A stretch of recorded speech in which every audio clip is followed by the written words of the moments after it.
રાધે રાધે રાધે રાધે રાધે રાધે રાધે રાધે રાધે રાધે. હા. તો જુઓ, માની લો કે એક એવી વિડિયો ગેમ છે જેમાં ગેમ બનાવનાર ડેવલપરે પોતે જ એવા ખતરનાક વિલન પ્રોગ્રામ કર્યા છે જેનું કામ માત્ર ખેલાડીને હેરાન કરવાનું છે. બરાબર. એટલે સ્વાભાવિક રીતે જ આપણને પ્રશ્ન થાય કે અરે, કોઈ રમત બનાવનાર પોતાની જ રમતના ખેલાડીઓ માટે જાણી જોઈને મુશ્કેલીઓ શા માટે ઊભી કરે? સાચી વાત છે. આ બહુ મોટો પ્રશ્ન છે. બિલકુલ. તો આજના આ વિશેષ સંવાદમાં તમામ ગુજરાત પ્રેમીઓનું હાર્દિક સ્વાગત છે. હા, રાધે રાધે સૌને. આજે આપણે આ જ વિડિયો ગેમ રૂપી જીવન અને તેના સર્જનહારના મનોવિજ્ઞાનને સમજવા માટે એક અત્યંત ઊંડાણપૂર્વક ચર્ચા કરવા જઈ રહ્યા છીએ. ચોક્કસ. અને આ વિષય ખરેખર બહુ રસપ્રદ રહેવાનો છે. હા, અને આજની આપણી આ ચર્ચાનો મુખ્ય સ્ત્રોત છે પ્રખ્યાત વેબસાઇટ gujarati.tv.com. તેમાં સેવક માધવ જસાપુરા દ્વારા લખાયેલા પરમ પૂજ્ય શ્રી પ્રેમાનંદજી મહારાજના તારીખ 10મી માર્ચ 2026ના એક અદ્ભુત સત્સંગ પર આપણે આજે ધ્યાન કેન્દ્રિત કરવાના છીએ. અરે વાહ! પ્રેમાનંદજી મહારાજનો સત્સંગ. હા, અને આ સત્સંગનું નામ છે એકાંતિકાનો સાર. એટલે આજના આ વિશેષ સંવાદનો આપણો ઉદ્દેશ્ય એ છે કે અત્યારના આ માહિતીના ઘોંઘાટિયા સમયમાં આપણે આધ્યાત્મિક મુક્તિ, કળિયુગની માયા અને ઈશ્વર સાથેના સાચા જોડાણના અમૂલ્ય રત્નો શોધી કાઢીએ. ખરેખર મતલબ આજના આ ભૌતિકવાદી અને સતત દોડધામવાળા યુગમાં આવા સત્સંગનું મૂલ્ય પારાવાર છે. એકદમ સાચી વાત. આપણે સૌ રોજિંદા જીવનમાં સવારથી સાંજ સુધી બસ દુનિયાવી સફળતાઓ પાછળ દોડીએ છીએ. પણ રાત્રે સૂતી વખતે ક્યાંક ને ક્યાંક અંદરથી એક વિચિત્ર ખાલીપો અનુભવાય છે, રાઈટ? હા, બિલકુલ એવું જ થાય છે. એટલે શ્રી પ્રેમાનંદજી મહારાજના આ વચનો માત્ર કોઈ પારંપરિક ધાર્મિક ઉપદેશ નથી, પણ તે માનવ મનના બહુ જ ઊંડા મનોવિજ્ઞાનને ખોલીને બતાવે છે. આ કળિયુગમાં સાચા અર્થમાં મુક્ત કેવી રીતે થવું તેનો એકદમ સ્પષ્ટ નકશો આ સત્સંગ પૂરો પાડે છે. સામાન્ય માહિતી અને આંતરિક જ્ઞાન વચ્ચે બહુ મોટો તફાવત છે. તો ચાલો આને સમજીએ. સત્સંગની શરૂઆતમાં જ મહારાજજી એક એવા વિષય પર વાત કરે છે જે આજના આધુનિક સમાજ અને ખાસ કરીને યુવા પેઢી માટે ખૂબ જ પ્રસ્તુત છે. હા, સાંસારિક આસક્તિઓ વિશે, રાઈટ? એક્ઝેક્ટલી. સાંસારિક આસક્તિઓ અને આધુનિક સંબંધો. તેમણે બહુ સ્પષ્ટપણે કહ્યું છે કે આજકાલના જે ગર્લફ્રેન્ડ, બોયફ્રેન્ડ કે લિવ ઇન રિલેશનશિપ જેવા સંબંધો છે તે મોટે ભાગે માત્ર વાસના સંતોષવા માટે હોય છે, ધર્મના પોષણ માટે નહીં. આ સાંભળવામાં કદાચ થોડું કડક લાગે. હા, એટલે આ વાત સાંભળીને શરૂઆતમાં કોઈને પણ એવું લાગે કે આ તો બહુ રૂઢિચુસ્ત વિચાર છે. મતલબ કોઈને એમ પણ થાય કે શું બે વ્યક્તિઓ વચ્ચેનો પ્રેમ માત્ર વાસના જ હોઈ શકે? જુઓ, આ બહુ જ વ્યાજબી શંકા છે. પણ અહીં રસપ્રદ બાબત એ છે કે મહારાજજી પ્રેમનો વિરોધ બિલકુલ નથી કરી રહ્યા. તેઓ સંબંધોના મૂળ પાયાની વાત કરી રહ્યા છે. અચ્છા. જ્યારે કોઈપણ સંબંધનો પાયો જ ફક્ત શારીરિક આકર્ષણ, દેખાવ કે પછી પોતાની શારીરિક અને માનસિક જરૂરિયાતો સંતોષવા પૂરતો સીમિત હોય ને, ત્યારે તેને કળિયુગની માયા કહેવાય છે. બરાબર છે. માયા એટલે જ એવું આકર્ષણ જે દૂરથી બહુ જ સુંદર અને સુખદ લાગે, પણ એનું પરિણામ વિનાશક હોય. હા, એટલે પછી જ્યારે એ આકર્ષણ પૂરું થાય છે ત્યારે અંદરથી ખાલી હતાશા અને ક્રોધ જન્મે છે. એકદમ સાચું. સાચી મિત્રતા કે સાચો પ્રેમ એ નથી જે તમને દુર્ગુણો કે પતનની ગર્તામાં ધકેલી દે, પણ સાચી મિત્રતા તો એ છે જે તમને ખોટા માર્ગેથી પાછા વાળીને ઉચ્ચ આધ્યાત્મિક માર્ગ પર લઈ જાય. વાહ! સાધક માટે, એટલે કે જે વ્યક્તિ ખરેખર સત્યના માર્ગ પર ચાલવા માંગે છે, તેના માટે આ કામુક આચરણો આધ્યાત્મિક પ્રગતિને રોકી દેનારું બહુ મોટું વિઘ્ન છે. આ સમજૂતી ખરેખર આંખ ઉઘાડનારી છે. પણ જુઓ, આ વાત પરથી મારા મનમાં એક બહુ જ મોટો અને સ્વાભાવિક પ્રશ્ન ઊભો થાય છે. કયો પ્રશ્ન? જેનો મેં શરૂઆતમાં જ ઉલ્લેખ કર્યો હતો, પેલી વિડિયો ગેમવાળી વાત. હા, પેલો વિલેનવાળો પોઈન્ટ. હા, જો આપણે બધા ભગવાનના જ બાળકો છીએ અને ભગવાને જ આપણું સર્જન કર્યું છે, તો પછી ભગવાને આ કામ, ક્રોધ અને મોહ જેવા વિકારો એટલે કે આ ગેમના વિલન કેમ બનાવ્યા? મતલબ જો ભગવાને જ આપણા મનમાં આ વાસનાઓ અને ક્રોધના બીજ રોપ્યા છે, તો પછી માણસ બિચારો શા માટે પીડાય? શું આ કોઈ ખરાબ રમૂજ છે ભગવાનની? એટલે આ એક એવો પ્રશ્ન છે જેણે સદીઓથી મોટા તત્વચિંતકોને પણ મૂંઝવ્યા છે. પણ મહારાજજી આનો બહુ જ સુંદર અને તાર્કિક જવાબ આપે છે. શું કહે છે તેઓ? તેઓ સમજાવે છે કે આ આખી સૃષ્ટિ ભગવાનની જ રચના છે અને આ એક લીલા છે. લીલા એટલે કે એક દિવ્ય રમત. અચ્છા. તમારી પેલી વિડીયો ગેમવાળી એનાલોજી અહીં સંપૂર્ણપણે સાર્થક છે. તમે જ વિચારો, કોઈ પણ રમતમાં રોમાંચ ક્યારે આવે? જ્યારે તેમાં કંઈક ચેલેન્જ હોય, પડકારો હોય. એક્ઝેક્ટલી. જ્યારે તેમાં પડકારો હોય, નિયમો હોય અને સામે કોઈ વિરોધી પક્ષ હોય. જો રમતમાં કોઈ વિઘ્ન જ ન હોય તો એ ગેમ જીતવાનો કોઈ અર્થ જ નથી રહેતો. હા, એ તો સાવ બોરિંગ થઈ જાય. બસ તો કામ, ક્રોધ, મોહ, લોભ આ બધા એ રમતના પડકારો છે જે આ માયારૂપી વિડીયો ગેમમાં ખાસ ગોઠવવામાં આવ્યા છે. ઓહ, એટલે તમે એમ કહેવા માંગો છો કે ઈશ્વર ઈચ્છે છે કે આપણે આ પડકારોનો સામનો કરીએ અને લડીએ? બિલકુલ. અને મહારાજજી સ્પષ્ટ કહે છે કે આપણે સાવ કાયર બનીને ખૂણામાં બેસીને એવી ફરિયાદ નથી કરવાની કે ભગવાને મારી સાથે જ આવું કેમ કર્યું. એ યુદ્ધ લડવાનું છે. અને સૌથી મહત્વની વાત એ છે કે આ ગેમના ડેવલપરે એટલે કે ભગવાને આપણને આ યુદ્ધમાં સાવ નિશસ્ત્ર નથી છોડ્યા. તો કયા હથિયાર આપ્યા છે આપણને? તેમણે આ માયાને હરાવવા માટે બે સૌથી શક્તિશાળી હથિયાર આપ્યા છે. એક છે નામજપ અને બીજું છે સત્સંગ. અરે વાહ! જ્યારે મનમાં નિરંતર ઈશ્વરનું નામ ચાલતું હોય અને જીવનમાં સારા વિચારો કે સંતોનો સંગ હોય ને, ત્યારે આ કામ અને ક્રોધરૂપી વિલન આપોઆપ પોતાની તાકાત ગુમાવી બેસે છે. અહીં એક ખૂબ જ રસપ્રદ વાત આવે છે. જો આ એક રમત છે અને આપણે માયા સામે આવું યુદ્ધ લડી રહ્યા છીએ, તો સ્વાભાવિક છે કે યોદ્ધાને ક્યારેક યુદ્ધના મેદાનમાં મદદની જરૂર પડે જ. હા, ચોક્કસ પડે. અને ઘણીવાર એવું બને કે અચાનક જ ક્યાંકથી કોઈ મદદ મળી જાય, ત્યારે આપણે તેને સીધો ભગવાનનો ચમત્કાર માની લઈએ છીએ. આપણો સ્વભાવ જ એવો છે. પણ આપણને ખબર કેવી રીતે પડે કે આ મદદ ખરેખર ભગવાને જ મોકલેલી છે કે પછી તે માત્ર એક સંયોગ છે? અથવા એવું પણ બની શકે ને કે માયાની જ કોઈ નવી ચાલ હોય? હા, જુઓ, આ બહુ જ સૂક્ષ્મ ભેદ છે અને આધ્યાત્મિક માર્ગ પર ચાલનારાઓ માટે આ સમજવું અત્યંત જરૂરી છે. બરાબર. મહારાજજીએ ઈશ્વરીય મદદને પારખવા માટે 3 બહુ જ સ્પષ્ટ અને સચોટ નિશાનીઓ આપી છે. આ 3 નિયમોની કસોટીમાંથી પસાર થયા પછી જ કહી શકાય કે આ મદદ સીધી ઈશ્વર તરફથી છે. અચ્છા, તો પહેલી નિશાની કઈ છે? પહેલી નિશાની એ છે કે જે વ્યક્તિ તમને મદદ કરવા આવે છે તેની સાથે તમારો અગાઉનો કોઈ જ પરિચય કે સંબંધ ન હોવો જોઈએ. તે બિલકુલ અજાણ્યો હોવો જોઈએ. ઓકે, એટલે સાવ અજાણ્યો માણસ. અને બીજી? બીજી નિશાની એ છે કે આપણે ક્યારે તે વ્યક્તિ પાસે જઈને કોઈ માંગણી કે યાચના ન કરી હોય. અને ત્રીજી અને સૌથી મહત્વની નિશાની એ છે કે આપણા મનમાં એવી કોઈ અપેક્ષા, આશા કે સંકલ્પ પણ ન હોય કે ફલાણો વ્યક્તિ આવીને મારી મદદ કરશે. થોડીવાર થોભો, આ 3 શરતો તો બહુ જ કડક છે. હા, કડક તો છે. એટલે સામાન્ય માનવીય સ્વભાવ તો એવો છે કે જ્યારે કોઈ તકલીફ આવે ત્યારે આપણે તરત જ આસપાસના લોકો પાસે આશા રાખીએ છીએ કે કોઈ તો મદદ કરશે જ. તો પછી આ 3 શરતોનું આટલું બધું મહત્વ શા માટે છે? બહુ સરસ પ્રશ્ન છે આ.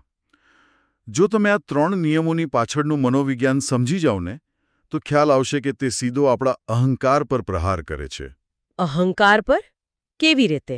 જુઓ, જ્યારે આપણે કોઈની પાસે મદદ માંગીએ છીએ કે કોઈની પાસે અપેક્ષા રાખીએ છીએ, ત્યારે તેમાં ક્યાંક ને ક્યાંક આપણો અહંકાર અને આપણી પોતાની બુદ્ધિ જોડાયેલી હોય છે. આપણે માનીએ છીએ કે મેં મદદ માંગી એટલે મારું કામ થયું. હા, સાચી વાત છે, એવું તો થાય જ. પણ જ્યારે કોઈ અજાણ્યો વ્યક્તિ, જેને આપણે ઓળખતા પણ નથી અને જેની પાસે આપણે કંઈ માંગ્યું પણ નથી, તે અચાનક આવીને આપણી સમસ્યાનો ઉકેલ લાવી દે અને જતો રહે, ત્યારે આપણી પાસે તેનો આભાર માનવા માટે કોઈ લૌકિક કારણ બચતું નથી. બરાબર. મહારાજજી કહે છે કે જ્યારે આ 3 બાબતોની ગેરહાજરી હોય અને છતાંય અકલ્પનીય મદદ મળે, ત્યારે તે કોઈ સંજોગ નથી, પણ તે ઈશ્વરીય પ્રેરણા જ છે. અરે વાહ! ઈશ્વરે જ તે વ્યક્તિના હૃદયમાં બેસીને તેને મદદ માટે પ્રેરિત કર્યો છે. અદ્ભુત. મતલબ આનો અર્થ એ થયો કે અદ્રશ્ય રૂપે કોઈ શક્તિ સતત આપણી સાથે જ છે.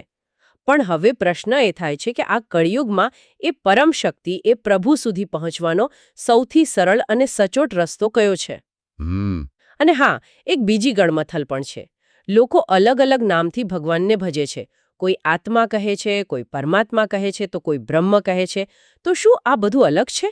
ના એવું નથી. અને શું ઈશ્વરને પામવા માટે માત્ર નામ સ્મરણ જ પૂરતું છે કે પછી કોઈ મોટી પૂજાવિધિની જરૂર પડે? જુઓ, આ શંકાઓનું સમાધાન મહારાજજીએ બહુ જ સરળ ઉદાહરણથી કર્યું છે. સૌથી પહેલા તો આત્મા, પરમાત્મા અને બ્રહ્મનો ભેદ સમજીએ. હા, એ સમજાવો. મહારાજજી અહીં પાણીનું બહુ જ સુંદર ઉદાહરણ આપે છે.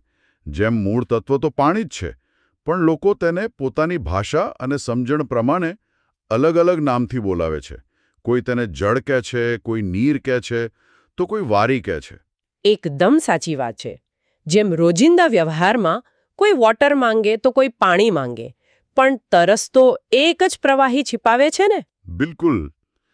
તેવી જ રીતે આખા બ્રહ્માંડમાં વ્યાપ્ત પરમ તત્વ એક જ છે, પણ તેને જોવાનો લોકોનો દ્રષ્ટિકોણ અલગ અલગ છે.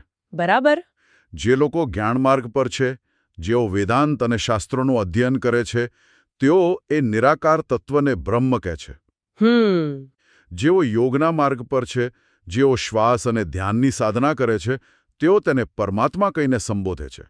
અને જેઓ પ્રેમ અને ભક્તિના માર્ગ પર છે, જેમનું હૃદય ભાવથી ભરેલું છે, તેઓ એ જ તત્વને ભગવાન અથવા બહુ વહાલથી લાડલા કહે છે. વાહ, બહુ જ સુંદર રીતે સમજાવ્યું તમે. એટલે તત્વ એક જ છે, બસ તેને પામવાના રસ્તાઓ અને ભક્તોનો ભાવ અલગ છે. હા, એક્ઝેક્ટલી. તો પછી આજના સમયમાં આપણે કયો માર્ગ અપનાવવો જોઈએ? અહીં મહારાજજી કાળ એટલે કે યુગ અનુસાર સાધનાનો ભેદ બહુ સ્પષ્ટ કરે છે. સતયુગના સમયમાં વાતાવરણ બહુ શુદ્ધ હતું, લોકોનું મન શાંત હતું, એટલે તેઓ જંગલમાં બેસીને વર્ષો સુધી અખંડ ધ્યાન કરી શકતા. બરાબર છે. ત્રેતાયુગમાં મંત્રો અને યજ્ઞનું વિશેષ મહત્વ હતું, અને દ્વાપરયુગમાં ભવ્ય અને વિધિવિધાનથી થતી પૂજા ફળદાયી હતી. પણ આપણે અત્યારે કળયુગમાં જીવીએ છીએ. હા, જ્યાં એક મિનિટની પણ શાંતિ નથી હોતી. બિલકુલ.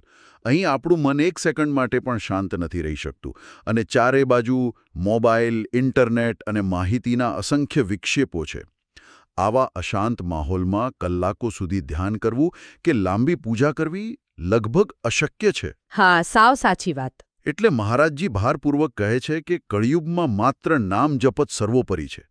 માયા એટલી બળવાન છે કે તે તમારી ગમે તેવી કઠોર સાધના કે તપસ્યા પર એક ક્ષણમાં પાણી ફેરવી શકે છે. પણ જો જીભ પર નિરંતર ઈશ્વરનું નામ હશે ને, તો એ માયા તમારો વાળ પણ વાંકો નહીં કરી શકે. તો આ બધાનો અર્થ શું છે? જો નામ જપ જા આ કળિયુગનું બ્રહ્માસ્ત્ર છે, અને એ જપ કરવાથી જો ભગવાન પ્રસન્ન થઈને સામે આવી જાય, તો પછી તેમની પાસે માંગવું શું? આ બહુ જ ટ્રિકી સવાલ છે. હા, કારણ કે આપણે તો નાનપણથી સાંભળ્યું છે કે જન્મ મરણના ચક્કરમાંથી મુક્તિ મેળવવી એટલે કે મોક્ષ મેળવવો એ જ જીવનનું અંતિમ લક્ષ્ય છે. તો શું આપણે ભગવાન પાસે મોક્ષ માંગવો જોઈએ? ના, જરાય નહીં. અને આ જ સાચી ભક્તિની સૌથી મોટી કસોટી છે. અરે, મોક્ષ પણ નહીં? ના, મહારાજજી કહે છે કે સાચા ભક્તે પ્રભુ પાસે કશું જ માંગવું ન જોઈએ. મોક્ષ પણ નહીં.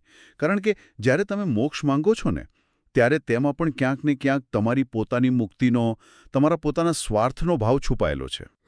એ વાત તો મેં ક્યારેય વિચારી જ નહોતી. ભક્તનો ભાવ બસ એવો હોવો જોઈએ કે હે પ્રભુ, તમને જે ગમે તે કરો, મારી કોઈ જ ઈચ્છા નથી. વાહ. મહારાજજી અહીં શીખ ધર્મના 5મા ગુરુ શ્રી ગુરુ અર્જનદેવજીનું એક અત્યંત હૃદયસ્પર્શી ઉદાહરણ આપે છે. અચ્છા, શું ઉદાહરણ છે? લાલચોળ લોખંડની તવી પર બેસાડવામાં આવ્યા હતા, અને ઉપરથી ગરમ રેતી રેડવામાં આવી રહી હતી. ઓ બાપરે. હા, છતાં પણ તેમના મુખ પર વેદનાની કોઈ ફરિયાદ નહોતી. તેમણે એ અસહ્ય પીડા વચ્ચે પણ બસ એટલું જ કહ્યું, તેરા કિયા મીઠા લાગે. એટલે કે હે ઈશ્વર, તારી જે મરજી છે તે મને મીઠી લાગે છે. અદ્ભુત. તું સુખ આપે તો સુખ અને દુઃખ આપે તો દુઃખ. આને કહેવાય શરણાગતિની ચરમસીમા. તેરા કિયા મીઠા લાગે, ઉકળતી તવી પર બેસીને આવું કહેવું, આ સ્તરની શરણાગતિની તો કલ્પના કરવી પણ સામાન્ય માણસ માટે ધ્રુજાવી દેનારી છે. હા, એ બહુ જ અઘરું છે. આપણે તો થોડો તાવ આવે કે ટ્રાફિકમાં ફસાઈ જઈએ તો પણ ભગવાનને ફરિયાદો કરવા લાગીએ છીએ કે મારી સાથે જ આવું કેમ થાય છે. હા, એ જ તો આપણી નબળાઈ છે. તો પછી એક સામાન્ય પારિવારિક માણસ આ સંપૂર્ણ શરણાગતિ કેવી રીતે લાવી શકે? ભગવદ્ ગીતામાં જે કહ્યું છે કે સર્વધર્માન પરિત્યજ્ય એટલે કે બધા ધર્મો છોડી દો તો શું આપણે આપણી પારિવારિક ફરજો છોડી દેવી જોઈએ? બિલકુલ નહીં. મહારાજજી આ શ્લોકનો બહુ જ સચોટ અને વ્યવહારિક અર્થ સમજાવે છે. ભગવાન શ્રીકૃષ્ણ અહીં કોઈ સાંપ્રદાયિક ધર્મ છોડવાની વાત નથી કરી રહ્યા અને ન તો તેઓ ઘર પરિવાર છોડીને જંગલમાં ભાગી જવાની વાત કરી રહ્યા છે. હા જ તો વાંધો નહીં. તો પછી શું છોડવાનું છે? તેઓ લોકધર્મનો ત્યાગ કરવાની વાત કરે છે. લોકધર્મ એટલે શું? લોકધર્મ એટલે આપણી એવી માનસિકતા કે હું આ કરીશ તો લોકો શું કહેશે અથવા હું મારા સ્વાર્થ માટે આ કામ કરી લઉં. આ સાંસારિક આસક્તિઓ અને અપેક્ષાઓ છોડીને આપણે ભાગવત ધર્મ અપનાવવાનો છે. બરાબર. મતલબ તમે ઓફિસ જાઓ, પરિવારનું ધ્યાન રાખો, પણ અંદરથી ભાવ એવો રાખો કે આ બધું જ હું ઈશ્વરની સેવા સમજીને કરી રહ્યો છું. જ્યારે દરેક શ્વાસમાં પ્રભુનું નામ વણાઈ જાય અને દરેક કર્મ પ્રભુને અર્પણ થાય ને, ત્યારે જ સાચી શરણાગતિ આવી કહેવાય.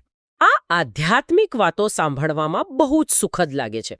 આપણે બૌદ્ધિક રીતે કદાચ સમજી પણ લઈએ છીએ કે હું આ ભૌતિક શરીર નથી, હું તો એક અમર આત્મા છું. પણ વાસ્તવિકતા તો એ છે કે આપણે આ શરીરમાં જીવીએ છીએ. રસ્તા પર ચાલતા હોઈએ અને પગમાં કાંટો વાગે તો લોહી નીકળે છે અને દુઃખ તો થાય જ છે ને. હા, દર્દ તો થાય જ. તો માત્ર શાસ્ત્રોમાં વાંચી લેવું કે હું શરીર નથી અને ખરેખર એવી વાસ્તવિક અનુભૂતિ થવી, આ બંને વચ્ચે તો જમીન આસમાનનો ફરક છે. આ ગેપ કેવી રીતે ભરવો? કાંટો વાગે છતાં પીડા ન થાય એવું સ્ટેટ ઓફ માઇન્ડ કેવી રીતે આવે?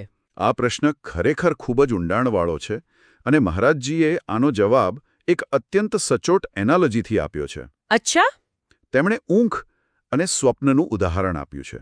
અચ્છા. જરા કલ્પના કરો કે તમે રાત્રે પથારીમાં ગાઢ નિંદ્રામાં સૂતા છો અને તમને એક ભયાનક સપનું આવે છે. ઓકે, સપનામાં તમે જુઓ છો કે એક જંગલી વાઘ તમારી પાછળ પડ્યો છે. તમે જીવ બચાવવા દોડો છો, રસ્તામાં પડી જાઓ છો, તમને વાગે છે. એ સપનાના શરીરમાં તમને ખરેખર અસહ્ય ડર લાગે છે. હૃદયના ધબકારા વધી જાય છે અને એ દુઃખ તમને એકદમ વાસ્તવિક જ લાગે છે. હા, બિલકુલ. ઘણીવાર આવા ખરાબ સપનામાંથી આપણે ઝબકીને જાગીએ ત્યારે આપણને ખરેખર પરસેવો વળી ગયો હોય છે અને શ્વાસ ચડી ગયા હોય છે. એક્ઝેક્ટલી. પણ જેવી તમારી આંખ ખુલે છે, તમે પૂરેપૂરા જાગી જાઓ છો, ત્યારે તમને શું સમજાય છે? કે અરે, આ તો ખાલી સપનું હતું. બસ. જાગ્યા પછી એ સપનાનો વાઘ, એ સપનાનું શરીર અને તેના તમામ દુઃખોનું કોઈ જ અસ્તિત્વ રહેતું નથી. તે ક્ષણભરમાં શૂન્ય થઈ જાય છે. મહારાજજી કહે છે કે અત્યારે આપણી સ્થિતિ બિલકુલ એ સ્વપ્ન જોનાર વ્યક્તિ જેવી જ છે. અરે વાહ! એટલે આપણે અત્યારે ઊંઘમાં છીએ એવું? હા, આપણે આ સંસારરૂપી અજ્ઞાનની ઊંઘમાં સૂતા છીએ અને આ શરીરના સુખ દુઃખને સાચા માની લીધા છે.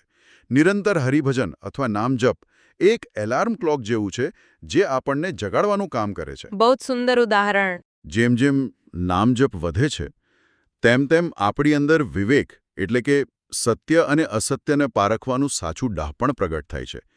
અને જ્યારે આ આંતરિક આધ્યાત્મિક જાગૃતિ આવે છે ને, ત્યારે જ આ ભૌતિક શરીર અને તેની સાથે જોડાયેલા તમામ મોહ સપનાની જેમ છૂટી જાય છે. એટલે કે નામજપ એ આપણને માયાની નિંદ્રામાંથી જગાડતી અલાર્મ ક્લોક છે.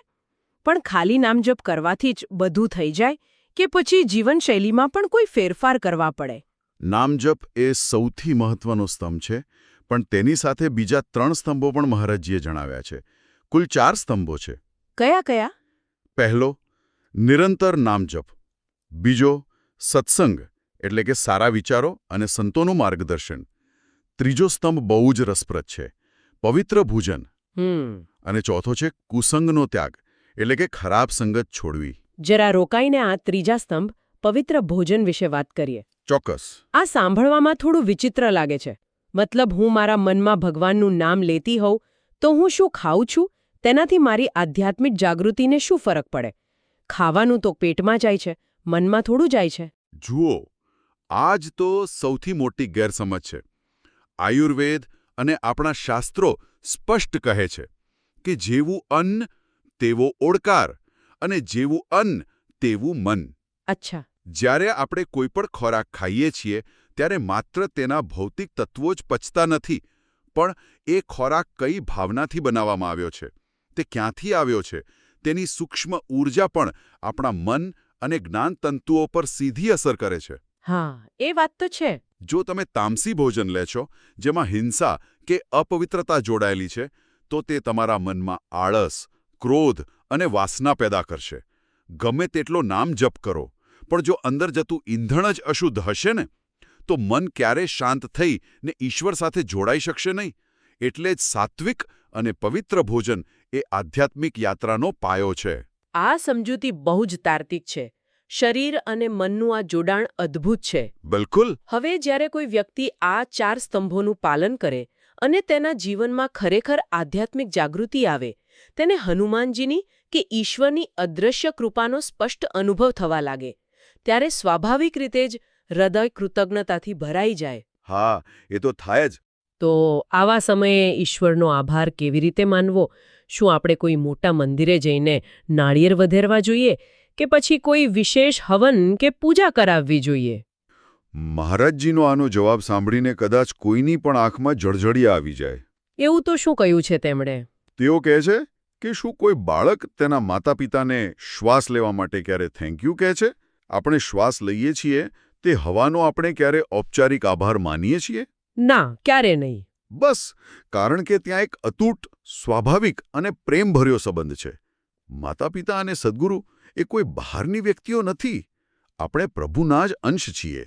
તેથી કોઈ જ ઔપચારિક આભાર કે બાહ્ય દેખાડાની જરૂર હોતી જ નથી. તો પછી અંદરની એ કૃતજ્ઞતા, એ આભારની લાગણીને વ્યક્ત કરવાનો રસ્તો શું છે? મહારાજજી સમજાવે છે કે આપણે બસ આપણા હૃદયમાં એક દ્રઢ ભાવ સ્થાપિત કરવાનો છે, અને તે ભાવ છે હું તેમનો છું અને તેઓ મારા છે. વાહ! બસ આનાથી મોટી કોઈ પૂજા નથી. આ જ સર્વોચ્ચ કૃતજ્ઞતા છે. એ અતૂટ વિશ્વાસ કે ઈશ્વર મારા જ છે અને મારું અસ્તિત્વ સંપૂર્ણપણે ઈશ્વરને આધીન છે. આ જ ભાવ પ્રભુને પ્રસન્ન કરવા માટે પૂરતો છે. હું તેમનો છું અને તેઓ મારા છે. ખરેખર આ નાના અમથા વાક્યમાં જાણે સમગ્ર આધ્યાત્મિકતા અને વેદાંતનો નિચોડ આવી જાય છે. ચોક્કસ. અને આજના આ અતિ ઊંડા અને જ્ઞાનસભર સત્સંગના મંથન પછી હું છેલ્લે એક વિચારવાલાયક પ્રશ્ન મૂકવા માંગુ છું. હા, પ્લીઝ. જો આ ભૌતિક દુનિયા, આપણું આ નાશવંત શરીર અને આપણી આસપાસ દેખાતું બધું જ ખરેખર એક સ્વપ્ન જ છે, જેમાંથી જગાડવાનું કામ નામજપરૂપી એલાર્મ કરે છે, તો પછી આપણે આપણા રોજિંદા નાના મોટા ઓફિસના તણાવ, અન્ય લોકોની નાની નાની વાતો પરનો ક્રોધ, આપણી ચિંતાઓ અને આપણા નકામા અહંકારને આટલી મજબૂતાઈથી પકડીને શા માટે બેઠા છીએ? બહુ સાચી વાત કહી તમે. આપણે કેમ એ સપનાના રાક્ષસોથી ડરી ડરીને જીવન વેડફી રહ્યા છીએ? કદાચ હવે સમય આવી ગયો છે કે આપણે બધા જ આ અજ્ઞાનની ઊંઘમાંથી જાગી જઈએ. આ ખરેખર એક એવો જબરદસ્ત વિચાર છે જે કોઈ પણ વ્યક્તિને થોડીવાર શાંતિથી બેસીને આત્મનિરીક્ષણ કરવા મજબૂર કરી દેશે. બિલકુલ. આજના આ અદ્ભુત અને જ્ઞાનસભર સંવાદ માટે આપણે સૌ પ્રથમ તો gujaratiTV.com ખૂબ ખૂબ આભારી છીએ. આ ચોક્કસ. અને વિશેષ આભાર સેવક માધવ જસાપુરાનો, જેમણે શ્રી પ્રેમાનંદજી મહારાજના આ અમૂલ્ય એકાંતિકાનો સાર સત્સંગને આટલી સરળ અને સુંદર રીતે શબ્દબદ્ધ કરીને લોકો સુધી પહોંચાડ્યો. હા, એમનો પ્રયાસ ખરેખર પ્રશંસનીય છે. આવા ઊંડાણપૂર્વકના વિચારો ભટકેલા મન માટે એક દીવાદાંડી સમાન બની રહે છે. તો તમામ ગુજરાત પ્રેમી શ્રોતાઓને એક નમ્ર અપીલ છે કે જો આજના આ સંવાદમાંથી કંઈક નવું અને મૂલ્યવાન શીખવા મળ્યું હોય તો અમારી આ ચેનલને તરત જ લાઇક કરો. અને હા, તમારા મિત્રો અને પરિવારજનો સાથે આ જ્ઞાનનો પ્રસાર કરવા માટે શેર કરવાનું ભૂલતા નહીં. બિલકુલ. અને ભવિષ્યમાં આવા જ જ્ઞાનસભર સંવાદો માણવા માટે ચેનલને સબસ્ક્રાઇબ કરવાનું બિલકુલ ચૂકશો નહીં. સાથે જ આજના આ સત્સંગ અને તેમાં ચર્ચાયેલા વિષયો વિશેના તમારા પ્રતિભાવો અને વિચારો અમને કોમેન્ટ બોક્સમાં જરૂર લખી મોકલો. શ્રોતાઓના મંતવ્યો વાંચવા એ હંમેશા એક લહાવો હોય છે. સાચી વાત. ફરી મળીશું એક નવા વિષય અને નવા જ્ઞાનની ઊંડાણપૂર્વક ચર્ચા સાથે. ત્યાં સુધી ઈશ્વરના નામનું સ્મરણ કરતા રહો અને ખુશ રહો. રાધે રાધે. રાધે રાધે.